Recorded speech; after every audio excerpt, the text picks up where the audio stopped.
Hi there and welcome back to my channel. This is Sean, the honest book reviewer, with another book review. In this video we're discussing Sea of Rust, written by C Robert Cargill. It's sci-fi dystopian. I love this book so much.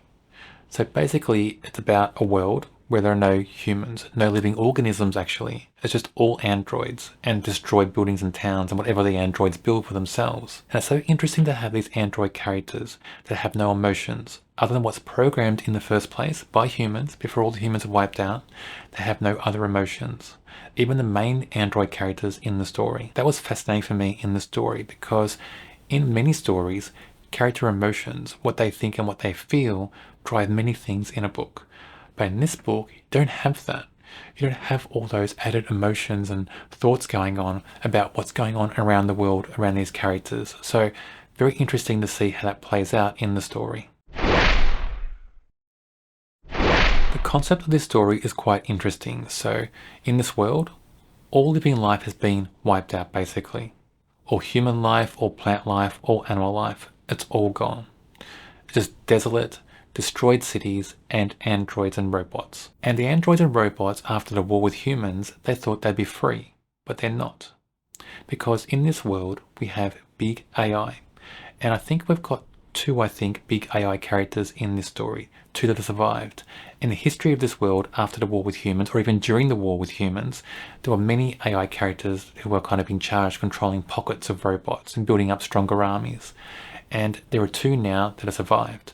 They kind of wiped out other AI armies or consumed them, and they combine them into bigger armies. There's two AI characters that are controlling all these robot forces, and they just kind of go around this world and invade kind of enclaves of androids and robots and either destroy them or force them to join those forces. So the free robots, if you will, they thought they'd be free forever, but they're not. They're under threat all the time of these other forces who are controlled by AI storming into these settlements and either killing them or taking them as captives basically and reforming them as part of a collective. The main character we follow in this story is Brittle. Now Brittle was a service bot before the war with humans. So a service bot was designed to kind of care for people and help them. They were there to service human needs, and they usually kind of linked, I think, with one human, did whatever that human wanted. After the war, Brittle is a scavenger robot. She goes into the wasteland, she finds parts to sell or to trade, and she'll often also follow robots that are in the wasteland, they're about to die. And there's things with Brittle with certain robots that happen. I won't tell you what happens in all the scenes with Brittle, but there are some scenes where you think, well, is Brittle really a nice character or not?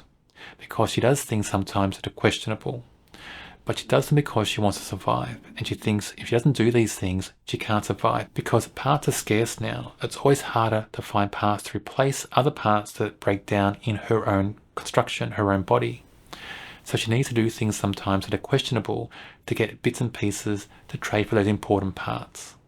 So you can see this world the robots have now, it's not that great after all. They thought it'd be perfect. They thought without humans, they'd have a perfect existence and live forever. And we get to see that's not going to happen in this book. This book also has past narrative, and that was more focused on Brittle's life before the war with humans and leading up to that war, and some scenes during the war as well. But that history of Brittle was so important, I think, in the story because it gives you kind of a window, a snapshot of what led up to the war. Were there big events, big causes, what led up to the war? And you get to see how Brittle thinks about the past life and the current life. And she does have thoughts. I mean, the androids do have thoughts. They don't have emotions other than what's been programmed in. There are some types of androids in this world that were designed to be like emotive robots. They have strong emotions. What happens, we find out, is those emotions sometimes drive those robots crazy. They can't handle them. They can't handle all the things they feel now in this new world. But Brittle doesn't have great emotions in this story because she wasn't programmed to have great emotions. Just programmed just to serve. She was a service robot. There are other robots who have no emotions at all. There are other robots that just feel flat and grey. I mean, there's all different types of androids and robots in this world. And of course, many androids and robots are falling apart. And they know they are, and they know it's so hard to find parts. And they can kind of time themselves and think, well, I've only got so long to live. And my memory's being corrupted, whatever it is, they just feel themselves falling apart. That's another theme in this story. You get the impression that in some time in the future, whether it's years or decades, whatever it is, that all the androids and robots in this world are just going to stop one day.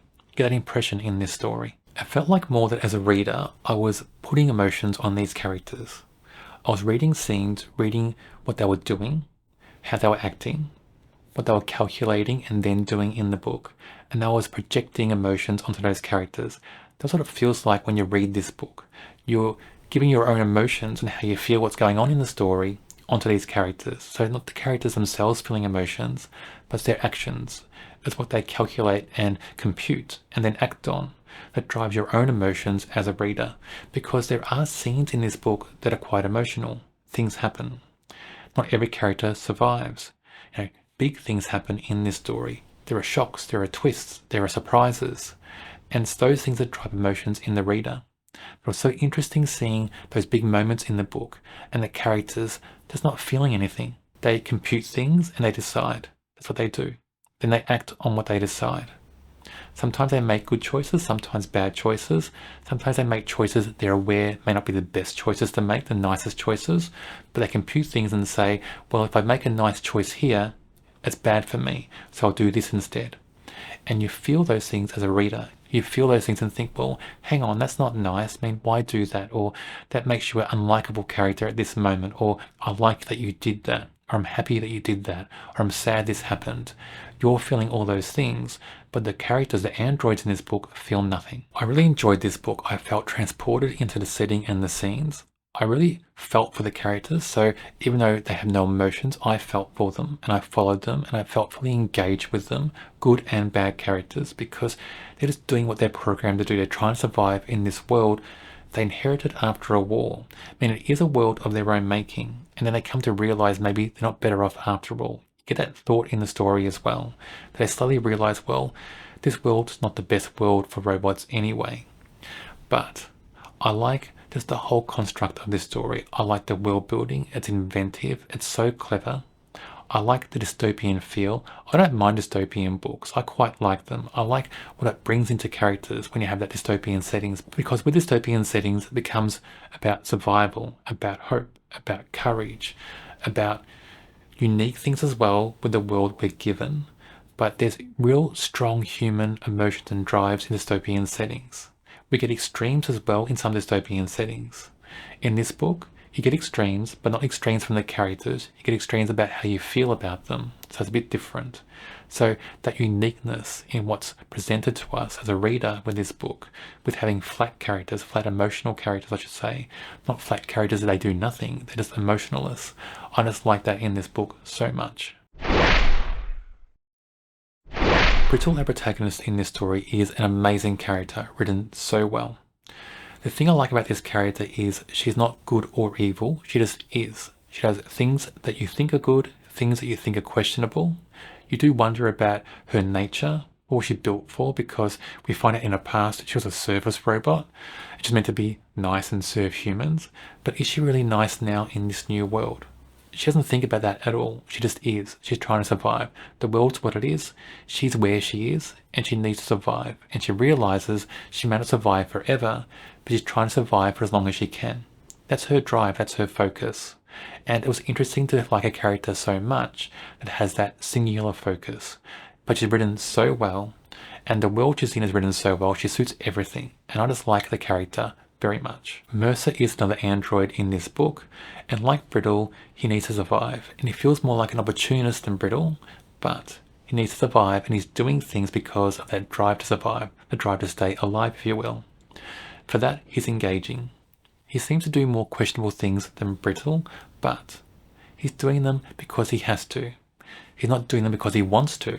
He's doing them because he's computed things, and he thinks, if I don't do them, my best choice is to do them. That's what he thinks. So you can understand everything he does. But he's very engaging as a character. He's very good. He does play like a villain role. So if you're thinking about it like in human terms, he plays like a villain role to a point. But he's like a redeeming villain. He's got a good side to him, and you understand why he does the things he does. So in my view, a great character in this book. Doc is an interesting android character in this story.